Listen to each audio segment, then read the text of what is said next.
This is 12.2.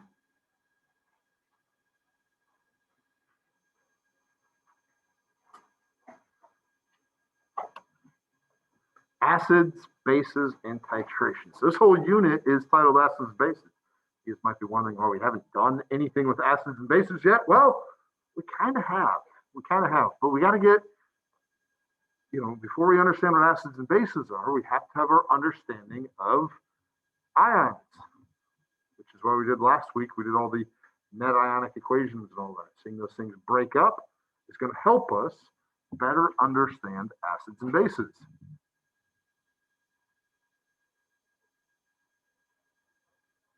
So starting off with acids, and these should be roughly familiar to you guys. If you remember, we did them back in January when we did naming. We talked quite a bit about them back then. So there should be some bit of recognition with what we're doing here. Acids dissolve in water.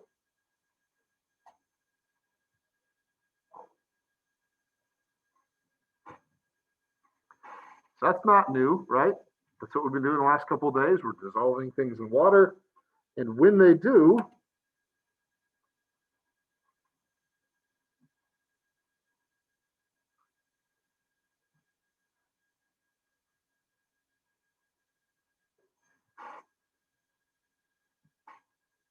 when acids dissolve in water, one of the things they dissolve into, they release, is hydrogen ions, H plus ions.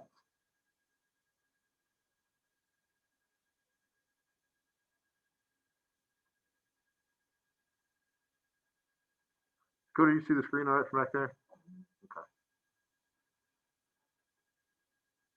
So that's what defines something as an acid. When it goes into water, it splits apart exactly like we've been doing with all the ions and everything in there. It splits apart, and one of the things that comes out is an H plus. So that's what an acid is.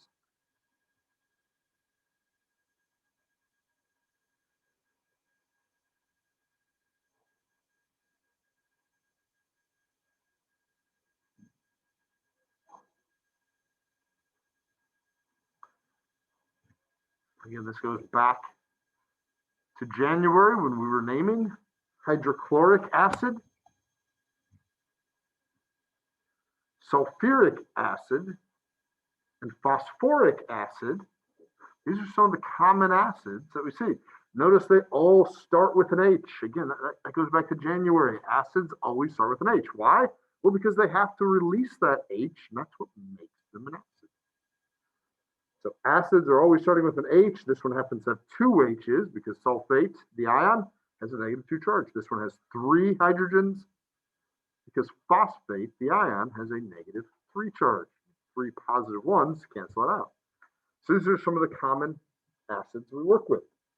All right, so acids, those hopefully were kind of familiar to you guys. Their other half is bases. And yes, they are almost like 2 halves. The other half of acids is bases. These aren't going to be as familiar to you, but they're really quick. You'll pick up on these really, really quick.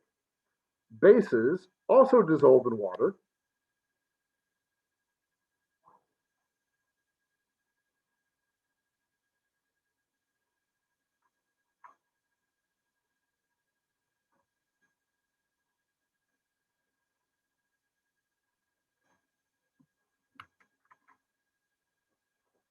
And when they dissolve in water, they release hydroxide ions.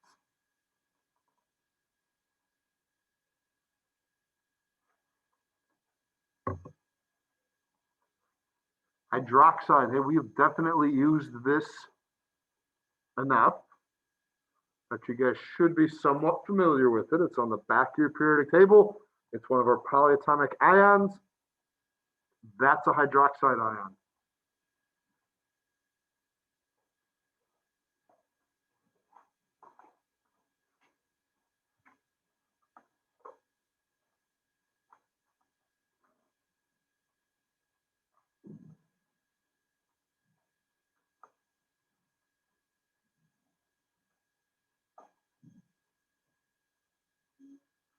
There's our hydroxide ion. Hopefully you're pretty familiar with that.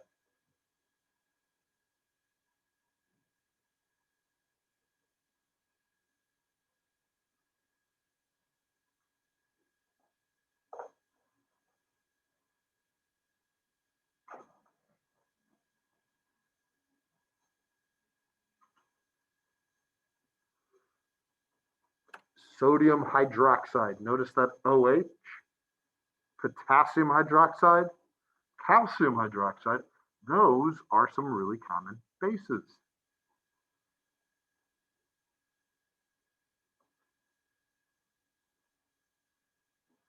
Yes, we need 2 of our hydroxide ions to go with calcium because calcium has a +2 charge.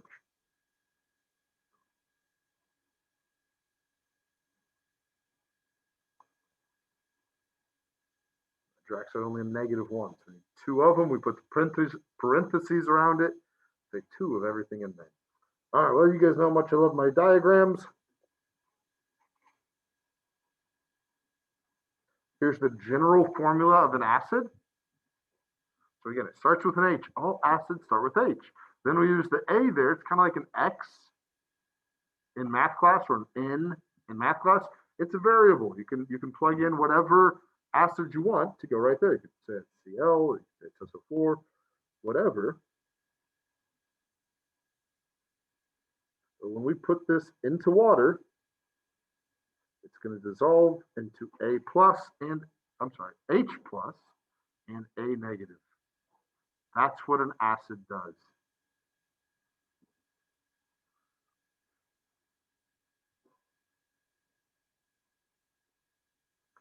And then the same thing with a base. And that B is a variable for base. It can pretty much be any of these ions that you want.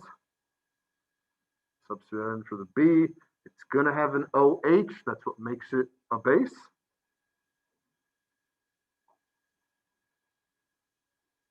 And when we put it into water, we're going to get the metal ion and a hydroxide ion.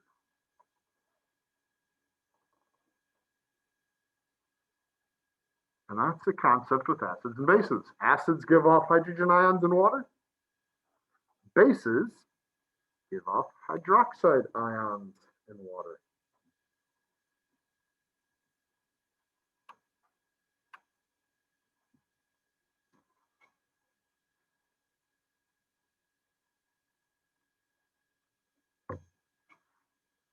Questions on the concept so far?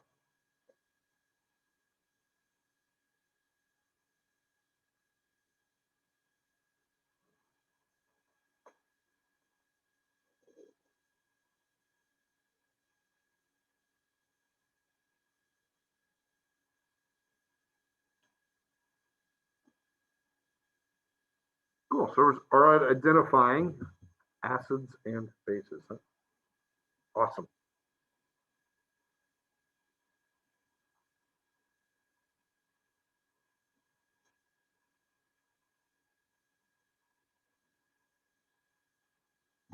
All right, next up, we're going to talk about what we call a neutralization reaction.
So neutralization reaction, a double replacement reaction.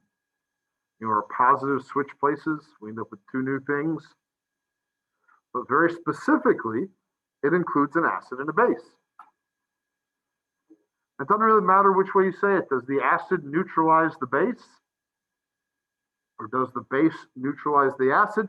Either way is okay. It's not like you always have to say use base to neutralize acid. Well, no, you could use acid to neutralize base. Either way, they work. They neutralize one another. They neutralize one another. Take a quick look at how this works. Here's our acid, hydrochloric acid.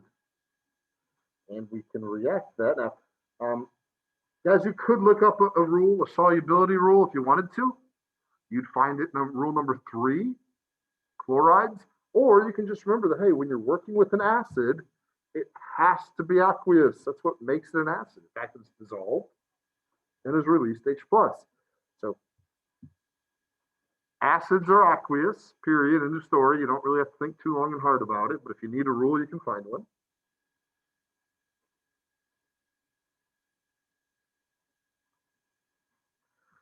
Calcium hydroxide. How did I know to put the 2 there? Well,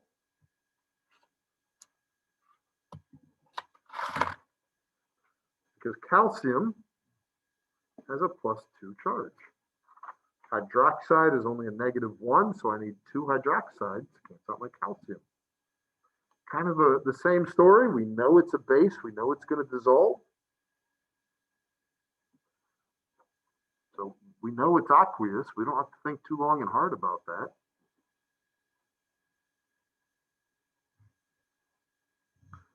Now it's a double replacement. So our 2 positives are going to switch places. Our calcium will end up with chloride, and our H will end up with hydroxide. Doesn't matter which one you write first. I'm going to go ahead and write this one first. Calcium chloride. Again, I need 2 chlorides because chlorine, has a -1 charge. Calcium, we just talked about, has a +2, so I need 2 of my -1s to cancel out my +2. What's that? Well, we only put parentheses around it when you have more than one element. So that 2 right there tells us I have 2 of the O's and 2 of the H's. Without the parentheses, it would be just OH2, and that 2 would only go to the H. But we don't want parentheses around this one because we only want 2 chlorines, so no parentheses needed.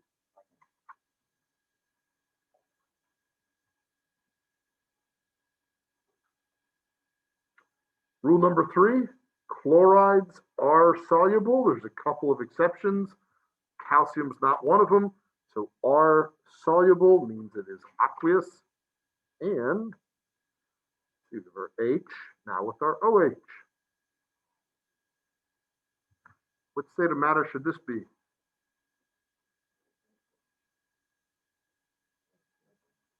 Liquid.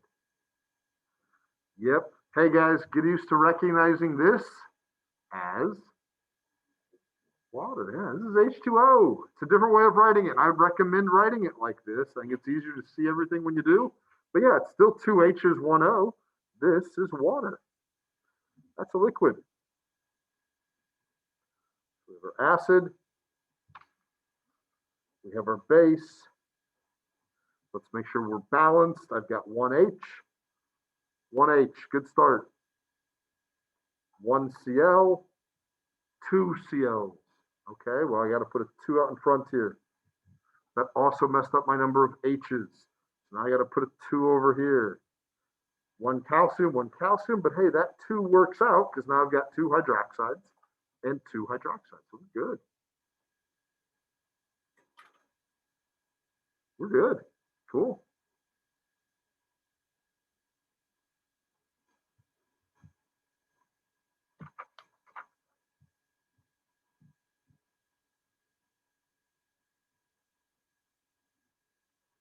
So in a neutralization reaction, water is always formed. There is water. All right, here's 3 little letters you guys have probably seen enough of the last couple of days with the lab yesterday and your homework the day before.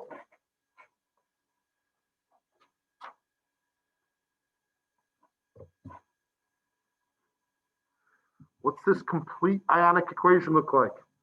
This is where we split up all of our aqueous substances. They are dissolved in water. What does dissolved mean? Well, for HCl, it means we have 2 hydrogen ions and 2 chloride ions. This dissolves into H plus and Cl negative. That's what aqueous means. Same thing for calcium hydroxide. Now, I've only got 1 calcium, 2 plus ion there, but I've got 2 hydroxides.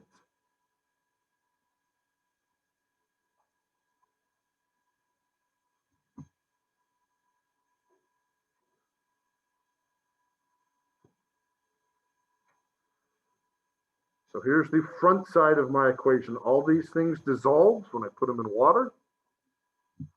Now for the product side, calcium chloride is still aqueous. So it's 1 calcium and 2 chlorides.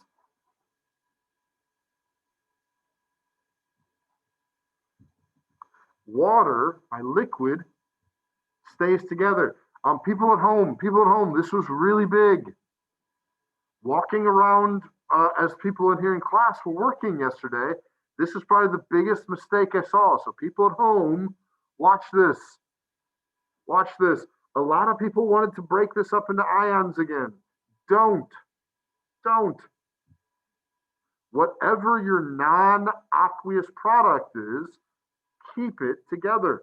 So we usually get like a solid as our non-aqueous product. Don't break it apart. This time we have a liquid as our non-aqueous.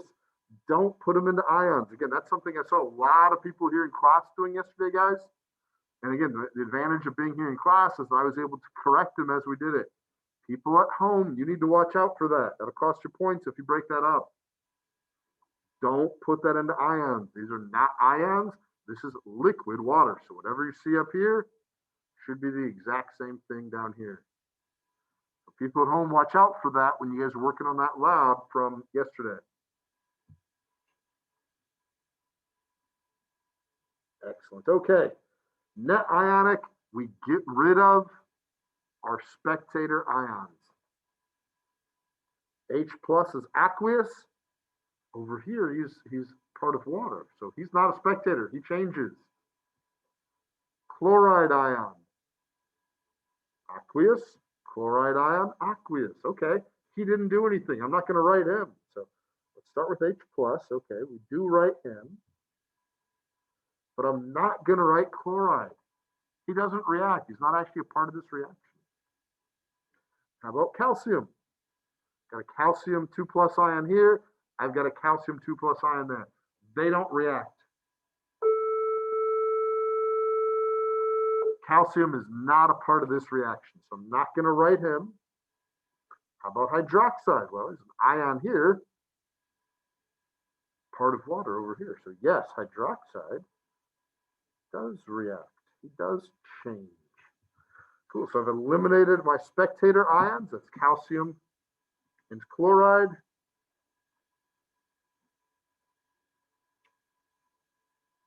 And at the end of the day, we're making water. That's a neutralization reaction. We make water in a neutralization reaction. Now you guys can kind of see why acids and bases are like 2 halves of the same thing.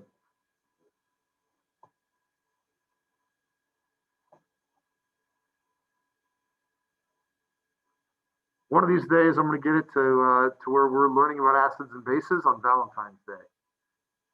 And I'll have everybody write a little love story, about the acid and the base. They'll each have half of a heart. And they'll come together and make the full heart. Here's Valentine's Day. Doesn't water, here's a model of water. Doesn't it kind of look like a heart? You guys can see that, right? Like one guy has a little H plus, the other one has the H negative. It'll be a good love story. Acids and bases. 2 halves. Water.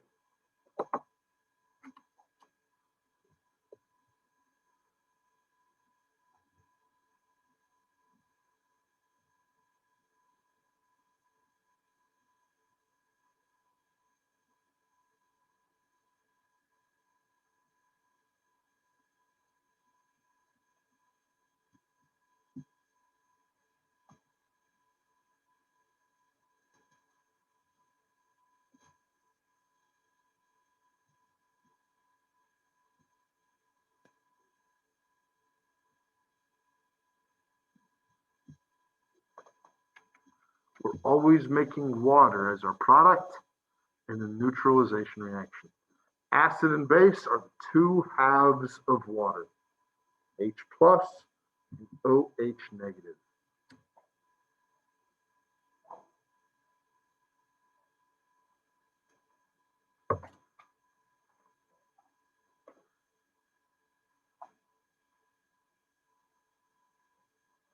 Questions so far? I paused and asked for questions. I have flipped the page. I'm out of room. Everybody's good with page 1?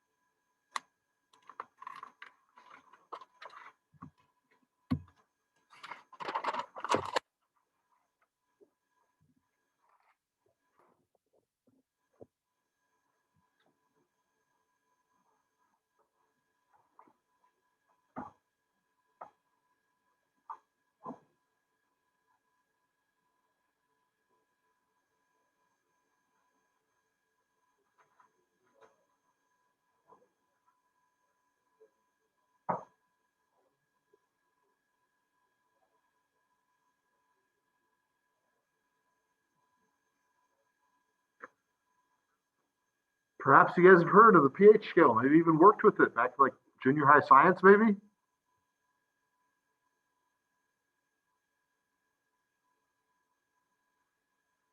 Our pH scale is a measure of how acidic a solution is. Heavy.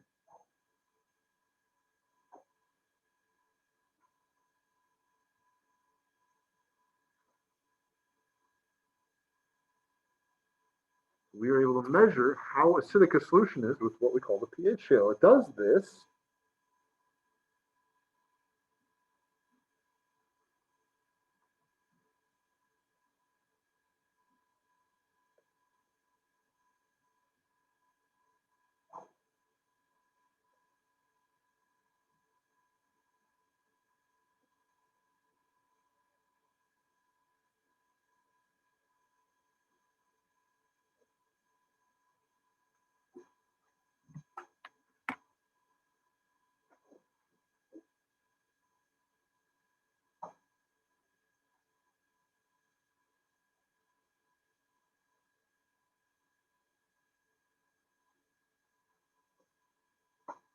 this by measuring the hydrogen ion concentration, H plus concentration.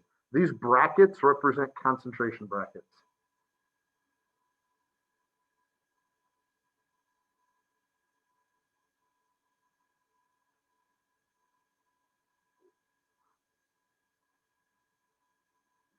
So anytime you see something in brackets like this, you're saying the concentration of whatever's inside of the bracket. So in this case, hydrogen ions. So it's like basically like saying, what's the molarity of H plus? There's a term you guys remember, right? Molarity? Concentration. Oh. Measuring, yep. I don't know what I'm trying to do. Measuring the hydrogen ion concentration. pH, if you ever wonder what that H is, guess what? That H stands for hydrogen ions. It's German. I believe the person who invented it is a German dude. So the real term is German, but it basically comes out to your hydrogen ion potential. You have a lot of hydrogen ions, you have a little bit of hydrogen ions. How many hydrogen ions do you have? The pH scale tells us. So pH, H for hydrogen ions. Hey, if you haven't worked with the pH scale before, that's all right. No prior knowledge is necessary. Acids are low numbers, below 7.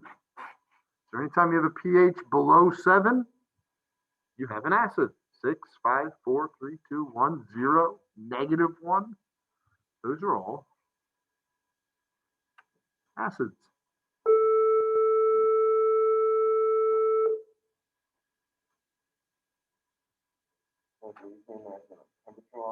No, pH is not temperature. There's no temperature. pH is completely different. It's a measure of how many H pluses you have. It has almost nothing to do with temperature.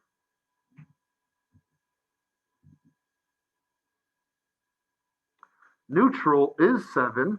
This is just water. And basic,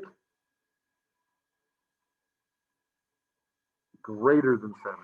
So your high numbers, 8, 9, 10, 11, 12, 13, 14, 15, 16. Doesn't have to stop at 14. Most people think it does, but it does not. Basic is greater than 7. You guys familiar with these mathematical symbols? Less than and equal to, greater than?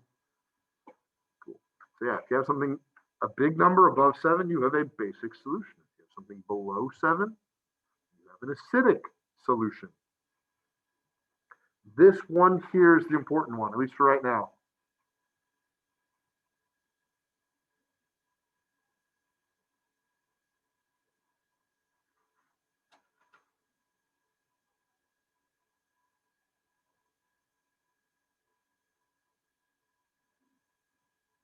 At a pH of 7, your concentration of hydrogen ions equals your concentration of hydroxide ions.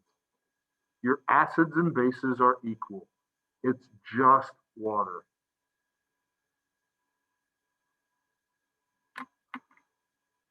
And those brackets there, they mean concentration.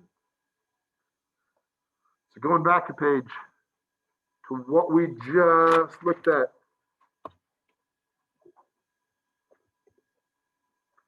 This reaction here is only when these two are exactly equal. That you, well, you're going to make water, but let's say I have 100 H pluses and only 50 OH negatives. Think about your limiting reactant problems. If I have 100 H pluses and only 50 OH negatives, I'm only going to make 50 water. Then I'm going to run out of OH negative. Guess I'm going to have a whole lot left over of H pluses. And then my solution will be acidic. I'll have more H pluses than OH negatives, and I'll have an acidic solution, lower than 7. Other way around. Let's say I have like 20 H pluses and 200 OH negatives. Limiting reactant, I can only make 20 water. I'm going to have 180 OH negatives left over. I'm going to have a really basic solution. A lot more OH negatives. Not very many H pluses at all.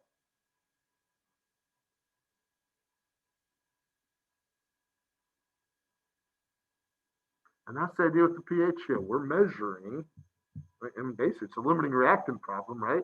We're measuring how much of one of these or the other one is left over. Do we have more of these left over? Do we have more of these left over? At a pH of 7, at perfectly pH of 7, they all wipe out and they make water. They all equal out. That is the key. That's where we're going next.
We can use this pH of 7 concept.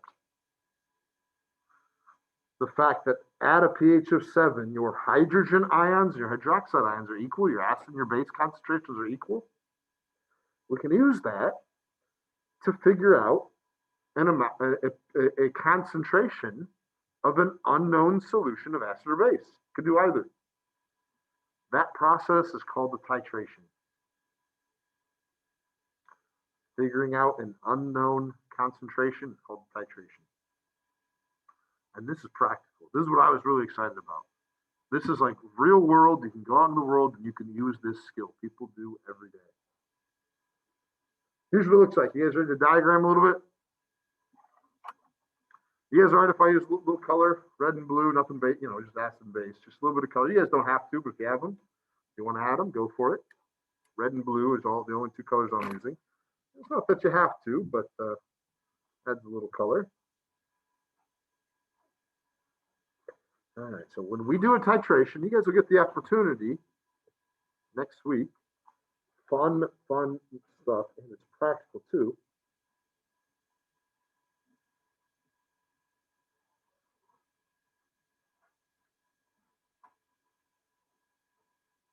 We use this long, skinny piece of equipment. It's almost like a graduated cylinder, but it's even more precise than a graduated cylinder. Called the burette.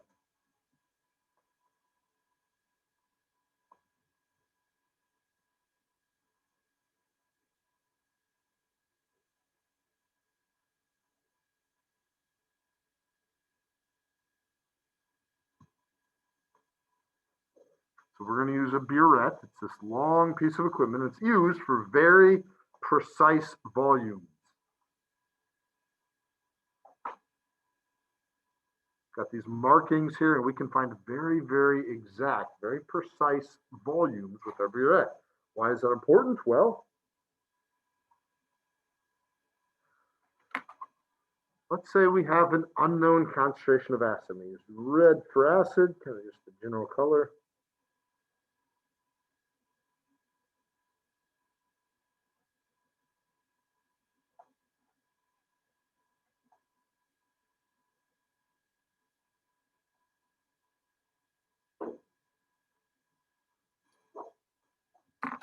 I've got this unknown acid.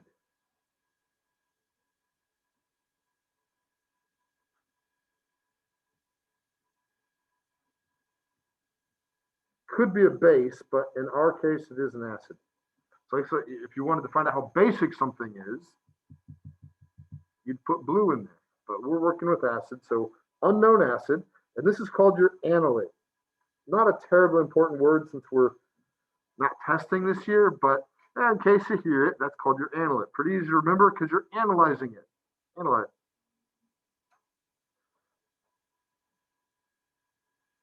So we are trying to figure out how acidic this is. What is the concentration of this unknown solution? We know it's acidic, but we don't know how acidic. What we're going to do is we're going to stick a pH probe in there. It's a machine that tells us the pH. And we're going to measure the pH as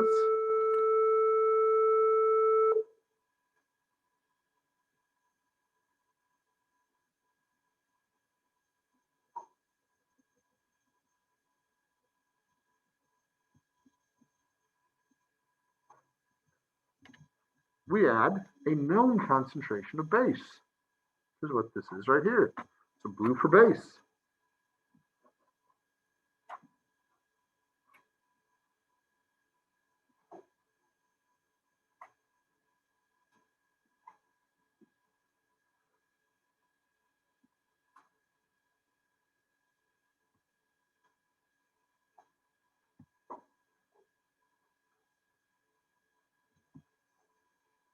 So that's our known concentration of base, blue for base. That could be an acid.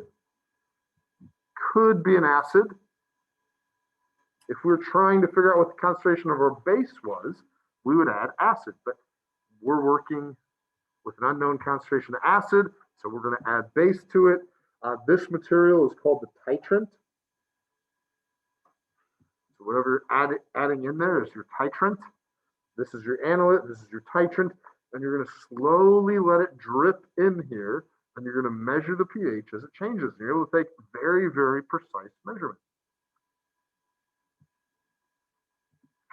What do we do with all this? Well, we graph it.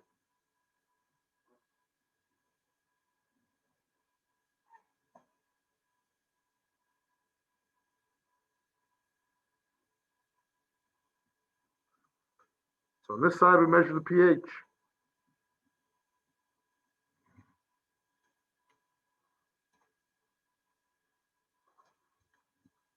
Here,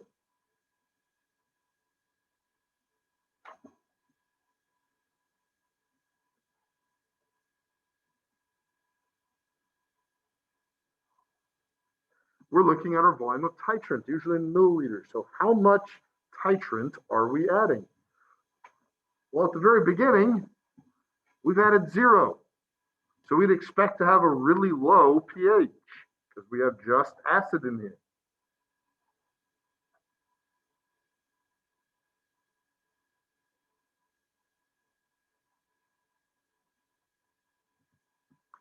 You'd start down here really, really low for acids. If you're working with a base, if your analyte was a base, if we had blue stuff here and we're adding acid, we'd start up here. It doesn't really, you just got to kind of pay attention to where you're starting. You start with an acid or base.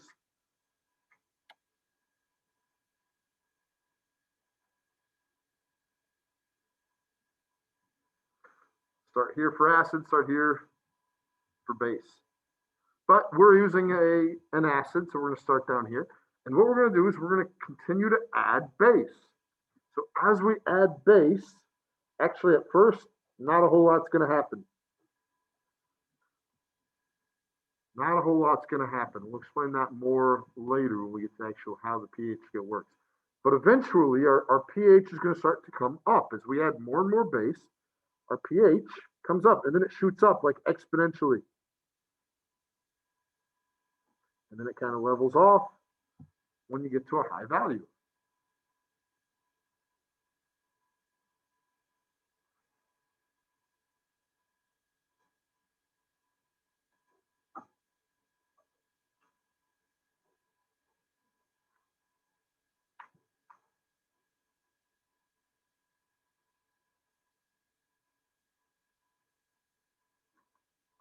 And we connect the dots, we draw a line through it.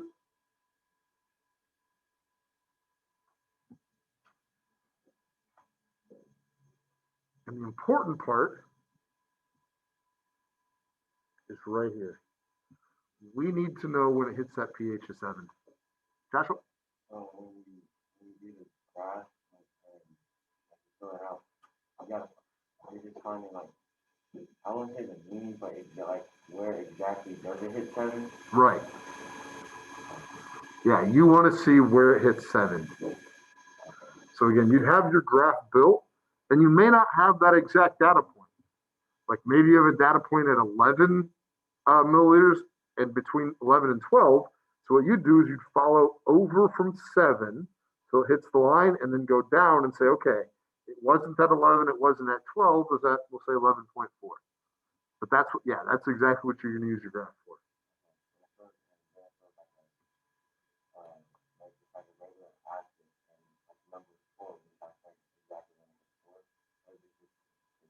Okay, say it again. So this is base, right?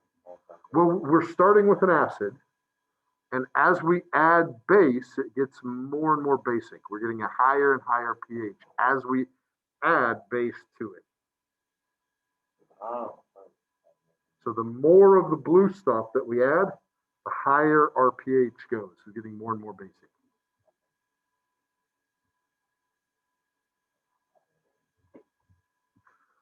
And again, the important part is right here. Where did we hit 7? Why is that important? Well, because at 7, our amount of acid and our amount of base is equal.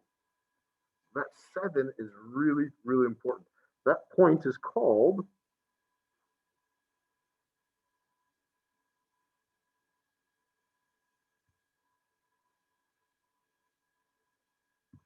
the equivalence point.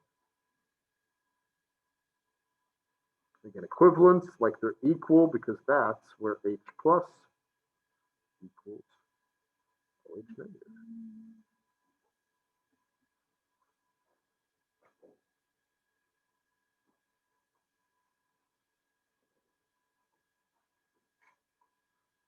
Hey, something to add, because it's something I'll expect you guys to do when we do this lab next week.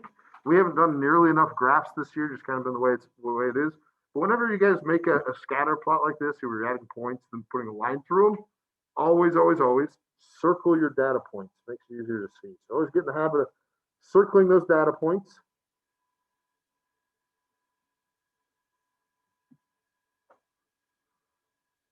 Good habit to do.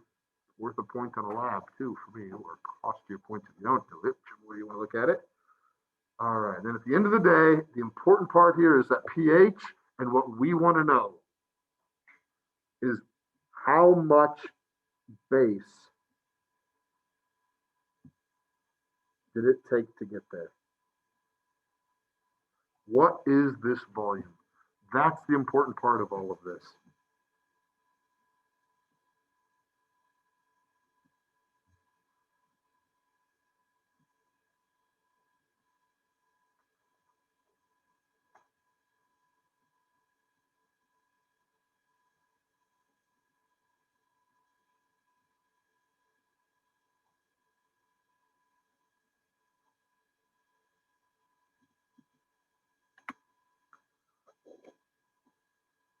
Again, we know the concentration of our base. This is a known quantity here.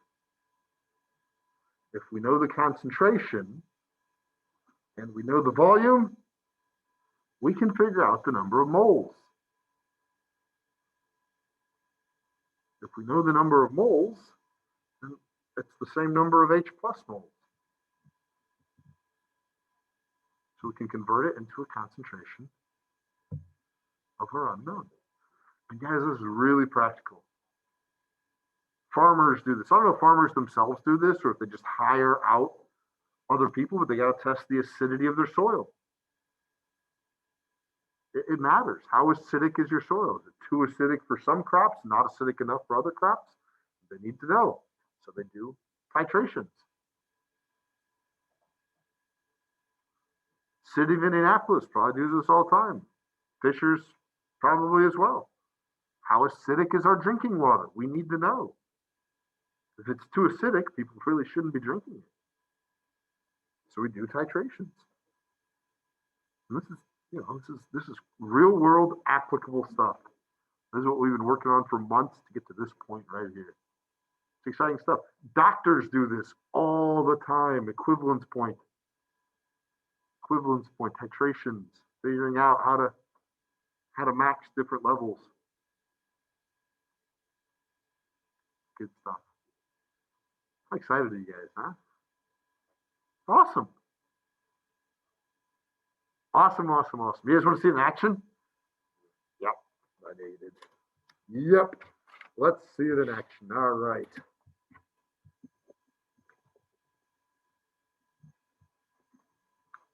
Here it is in action.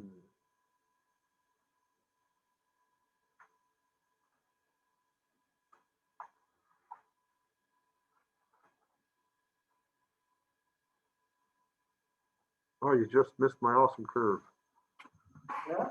Yeah, look at this. Look at this. I heard you're curving all your tests this year. Look at that. I have not given a test yet that I haven't curved. That's what I heard. Not giving a test about a curve this year. Yeah. I've not had a kid score anything lower than an A on the test all year.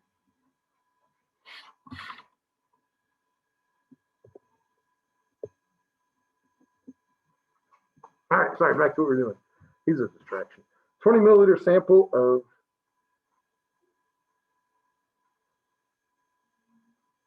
hydrochloric acid.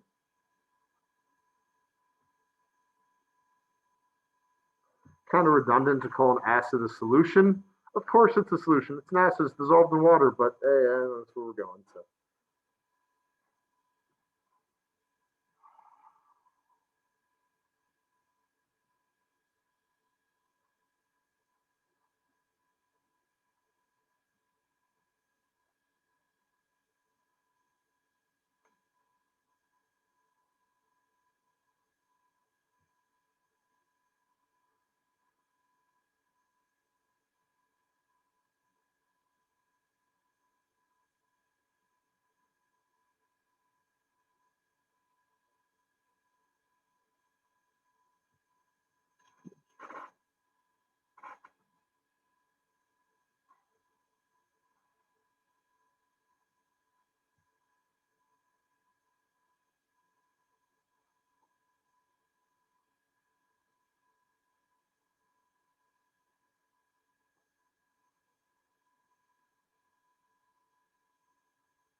All right, so here it is in action. We have a 20 milliliter sample of hydrochloric acid. So we know we've got an acidic sample. So we decide to titrate it with a known concentration of base. So that's what we're doing. We're putting the base into the burette. We're slowly dripping it into the acid. And we reach our equivalence point at 27.4 milliliters of base. So we added 27.4 milliliters of base to reach that pH of 7, that equivalence point. And we need to figure out what is the concentration of our acid. This is the exciting part. You guys, I'm wearing a mask, you guys can't tell, but I am grinning ear to ear right now. This is awesome. You guys are going to love this, promise.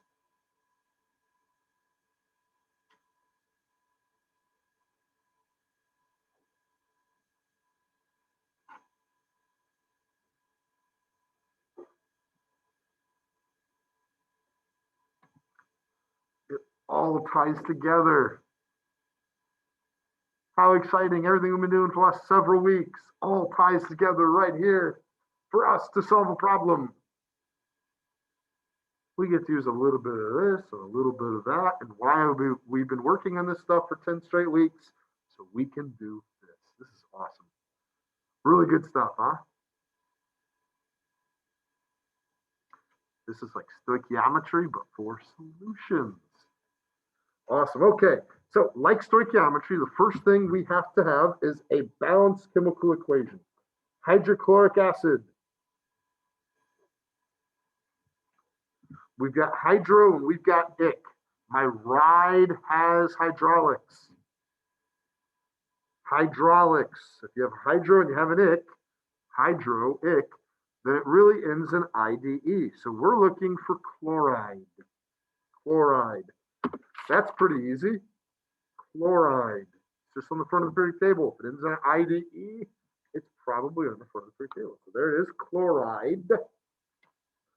We know it's an acid, so it starts with H. We just need one of each because chloride has a -1. H has a +1, so one of each. And I know already this is aqueous. It's an acid. It's dissolved. And if you need any further help with it, it says a solution of. Solution dissolved. We're going to dissolve that, or I'm sorry, titrate that with barium hydroxide. Here's barium, alkaline earth metal, +2 charge. So because he has a +2 charge, we need 2 hydroxides. Hydroxide only has a -1. So I need 2 of them to cancel out the +2 of barium. Hey, this is a base, so we know it's going to dissolve. I know you might look up the rules on your solubility table. You might say, that should be solid. Well, it's a base. We're calling it a base, so it's going to dissolve. It's going to be aqueous. All right, what are they going to form? Again, double replacement reaction. Our 2 positives are going to switch places. Doesn't really matter which one you write first. I'll put my H with my OH, and we'll have water. And then I'll put my Ba with my Cl. Again, my 2 positives switch places. I need a Cl2 because barium is a +2 and chloride is only a -1. Let's find a quick rule for that. Rule 3, chlorides are soluble with a couple of exceptions, but barium is not one of them. This is aqueous. It's going to be dissolved still. All right. Hey, we need to balance this equation. That's the whole reason we're doing it right now. We need to balance it. 1H, 1H. Good start. Cool. 1 chlorine. 2 chlorine. Well, technically chloride. 2 chloride, 1 chloride. I got to change that to a 2. Now I've got 2 chloride, but I also changed my number of H's. Now I've got 2 H's. So I need 2 H's over here. Hey, that worked out because now I've got 2 hydroxides and 2 hydroxides, 1 barium and 1 barium. Cool. But balancing is very important. Make sure you guys do that first, always. Always, always, always.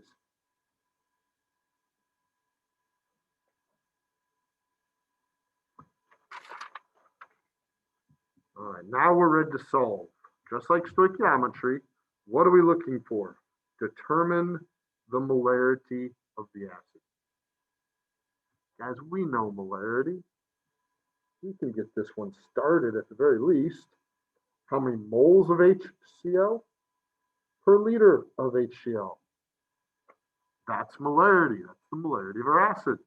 All right, now you might be lost. Maybe like, I have no idea where to go with this. Start with the easy stuff. Start with the easy stuff. Look at this. Look at this right here. We have 20 milliliters of hydrochloric acid. I want liters of hydrochloric acid. I've got 20 milliliters. That is an easy conversion, guys. I would think everybody in here could do this in their sleep by now. Let's just get that one out of the way. Maybe I don't know how to do the rest of it, but I sure as heck know that there are 1,000 milliliters in 1 liter. That's easy. That's easy. And look at that. I'm good on bottom now. We're good on bottom. We've got the unit on bottom that we want. We're halfway home. You still may not have any idea how to solve this problem, and you just got like, you're not quite half, but you just got a lot of points. A lot of points is better than 0 points. So do the parts you know. That one's an easy step. That one's an easy step. Okay, now I've got this blank up here. We're obviously going to want to put something there. We've got 2 more options. We've got 0.0154 molar, and we've got 27.4 milliliters. What do you guys think? What do you want to put there?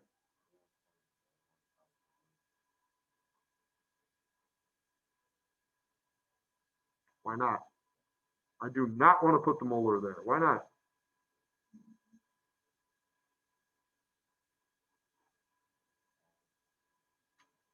Guys, this is a double unit. This is a double unit. Moles per liter. Whenever possible, don't start with it, but also I can't put moles per liter. I've already got something in bottom. I don't have room for a double unit. So there's no way in heck I could use this. Choose your single unit. There it is. We've been doing that for weeks. Choose your single unit. 27.4 milliliters barium hydroxide.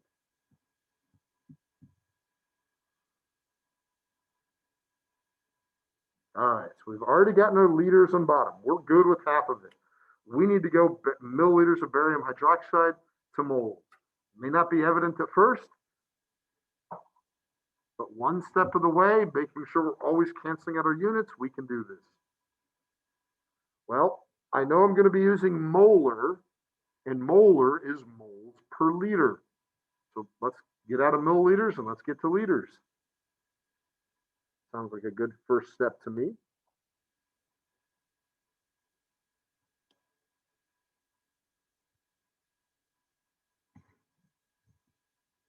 Cool.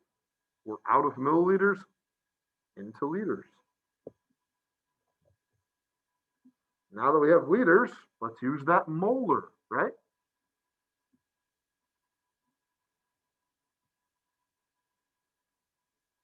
We know that 1 liter of barium hydroxide goes on the bottom, has to cancel out. And with that, we can go to moles. How do we do that?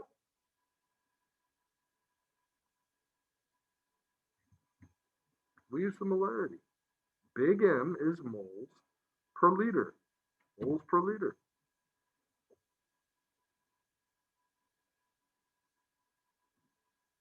So 0.0154 moles of barium hydroxide per liter of barium hydroxide. That's what this is right here.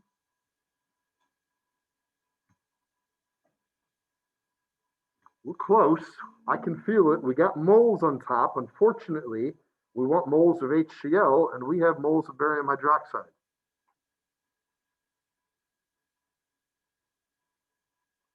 Can I do, just looking at the units here, is it possible to just convert one into the other? Can I do this? Can I convert one into the other?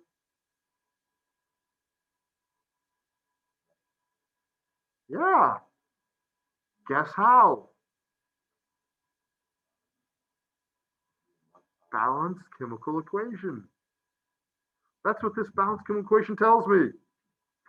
2 moles of hydrochloric acid react with 1 mole of barium hydroxide.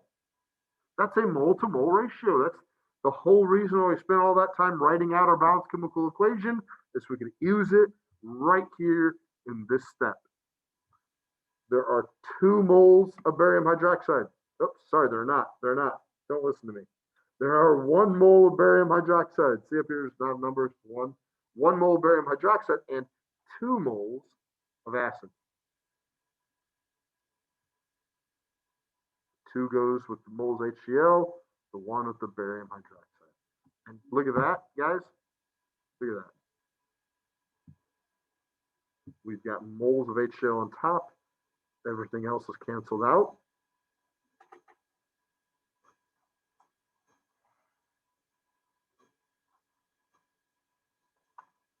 And liters of HCl on bottom. Whew, we did it. All we did was match up our units, make sure everything canceled out, and we figured this one out. How about that? Let's crunch it. Let's find out the number. How strong is our acid? What is the concentration of it? 27.4 divided by 20.0 times 1,000 divided by 1,000. Boy, that seemed redundant. Times 0.0154 times 2. Yeah, there's our answer. Let's count up significant figures. 3, 3, infinite, infinite, and 3. The zeros don't count, but the 154 certainly do. 0.422 molar HCl.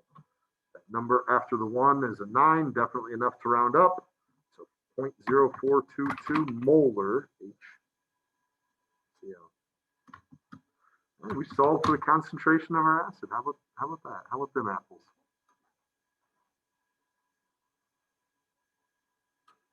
Again, this is awesome. This is applying everything we've been working at for the last several months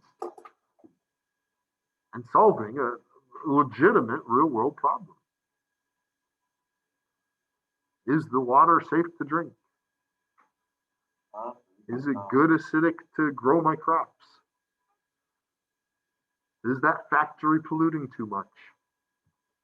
This lets us know. What's that?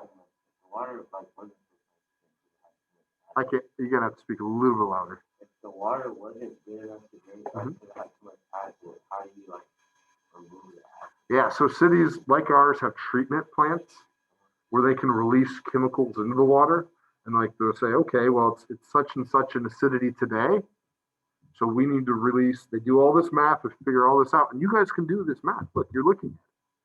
So they figure out how acidic it is and how much base then do we need to release into the water to neutralize it.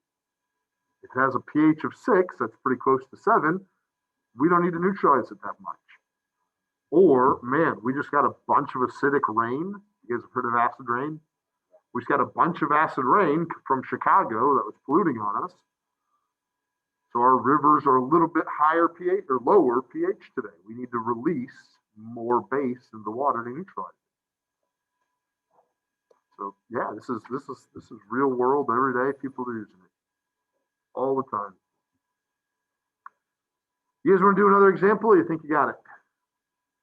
As in, like, this is what your homework looks like tonight. Do you want to see another example, or do you think you got it figured out?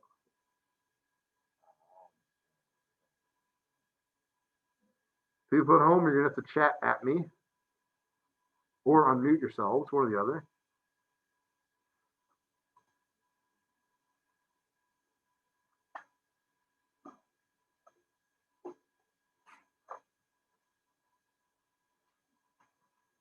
All right, looks like people are interested in another example. So let's do one more. I'll make it quick. One more example.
All right, so it's a very similar problem to the first one, and very similar to your homework with this tonight.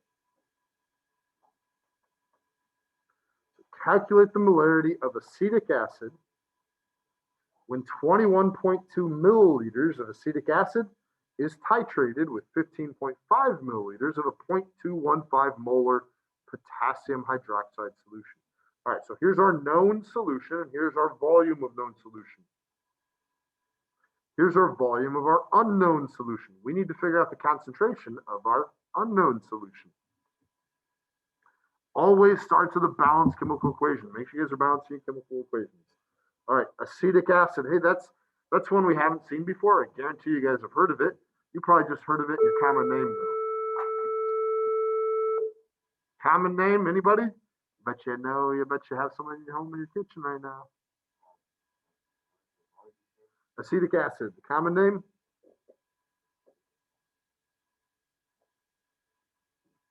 Nobody?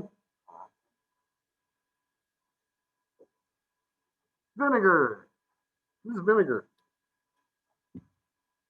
You guys don't care. Okay. So acetic acid, we just have the IC at the end, no hydro in front. If it were hydroacetic acid, we'd be looking for acetyde, which doesn't exist.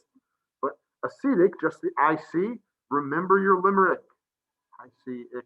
I ate something icky. So the ending of this is really acetate. Hey, there's acetate. Very quick, there's acetate. C2H3O2, it's got a -1 charge. That makes it pretty easy when we're writing it as an acid. So always put an H on it. It's an acid that's got an H on front. C2H3O2. Just one H because it just has one negative charge. Now it's an acid, so I don't have to think too long and hard. It's going to dissolve in water. That's what makes it an acid. So it's aqueous. And we're going to react that with potassium hydroxide. Potassium, K, it's got a +1 charge. Hopefully we're familiar with hydroxide at this point. It's our OH, has a -1 charge. Again, that's a 1-to-1 ratio, +1, -1. So we don't need to put any subscripts. Double replacement, the two positives switch places. Doesn't really matter which one you write first. My potassium is now with my acetate. I know that's aqueous. How do I know? Well, because I've read these rules so many times. Look, there's acetate right there at the top. They're soluble. Definitely aqueous. And of course, water. H and OH combine to form water. There we go. There's our neutralization reaction. No subscripts, right, is one of everything. Every had a +1, -1 charge. So I don't need any coefficients. We're good. Everything's a 1-to-1 ratio. That makes it pretty easy. All right, so back up to where we're looking at calculate the molarity. All right, we should all know where to start. Moles of acid per liters of acid. That's what we're looking for. That's what we're looking for. Hey, I'm going to start with the easy conversion. Why not, right? We're looking for liters of acid on the bottom. Here is milliliters of acid. That's a simple conversion. The rest of it, I don't know. Might take me a minute. But that one right there, that one is easy. 21.2 milliliters of acid.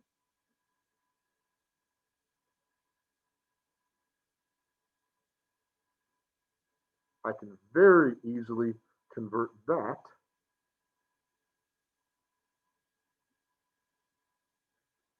into liters of acid. We did that one in our sleep. And all of a sudden, voila, we're good on bottom. We wanted liters of acid, we got liters of acid. Beautiful. All right, now this next part might take a little bit more thinking, but we can put it together.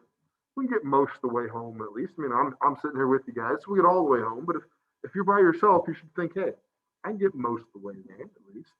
The closer you get, the more points you get. At the end of the day, I don't care about the final answer. I care about how much of the way you get there. So how much work you showed me. On top, we've got two options: 15.5 milliliters or 0.215 molar. What do you guys want to use? Yep.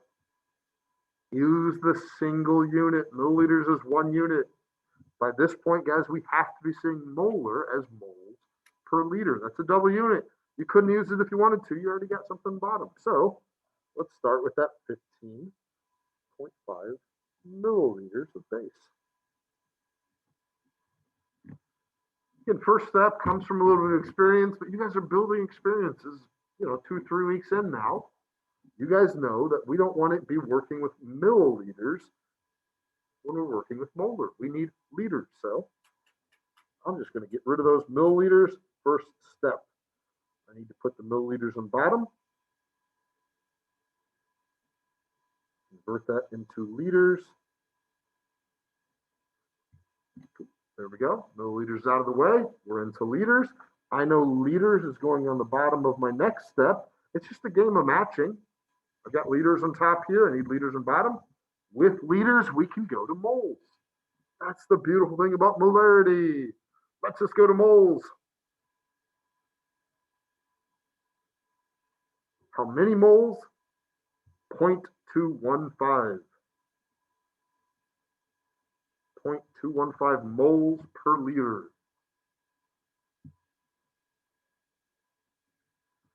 Finally, we don't want moles KOH. We want moles HC2, H3O2.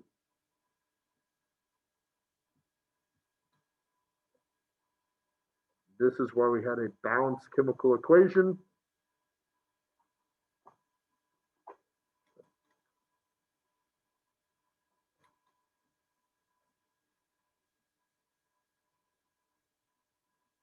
It ended up being a 1-to-1 ratio, which is easy, but it won't always. So make sure you guys are balancing and checking. 1-to-1's pretty easy.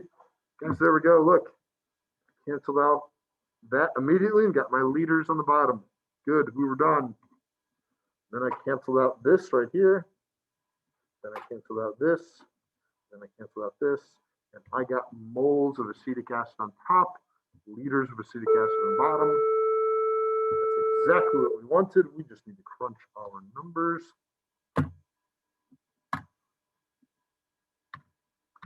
15.5 divided by 21.2 times 1,000 divided by 1,000 times 0.215 equals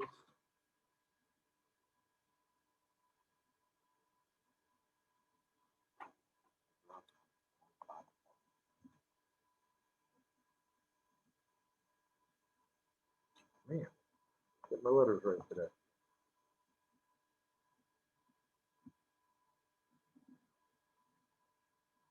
Three significant figures. Three significant figures. Three significant figures. That's how concentrated our acid is.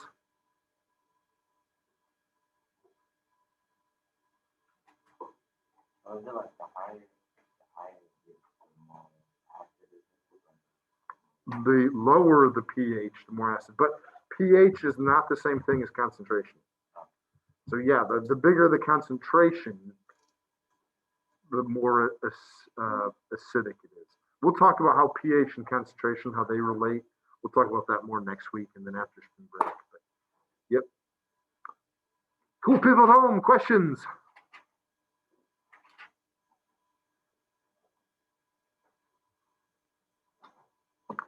All right, you have a homework, this type of stuff right here. So hopefully you guys are feeling pretty good about that. Before you